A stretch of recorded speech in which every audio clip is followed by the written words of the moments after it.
ಕಸ್ತೂರಿ ಪದ್ಯ.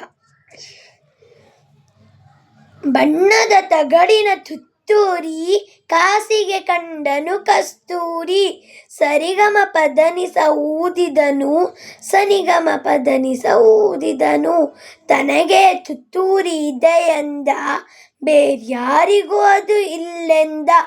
ಕಸ್ತೂರಿ ನಡೆದನು ಬೀದಿಯಲಿ, ಜಂಬದ ಕೋಳಿಯ ರೀತಿಯಲಿ.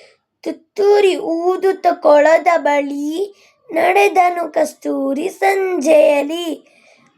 ಜಾರಿತು ನೀರಿಗೆ ಕಸ್ತೂರಿ, ಗಂಟಲು ಕಟ್ಟಿತು ನೀರೂರಿ. ಸರಿಗಮ ಊದಲು ನೋಡಿದನು, ಗಗ ಗಗ ಸದ್ದನು ಮಾಡಿದನು. ಬಣ್ಣವು ನೀರಿನ ಪಾಲಾಯ್ತು, ಬಣ್ಣದ ತುತ್ತೂರಿ ಗೋಳಾಯ್ತು. ಬಣ್ಣದ ತುತ್ತೂರಿ ಹಾಳಾಯ್ತು, ಜಂಬದ ಕೋಳಿಗೆ ಗೋಳಾಯ್ತು. ಈ ಪದ್ಯವನ್ನು ಬರೆದವರು ಜಿ. ಪಿ. ರಾಜರತ್ನಂ.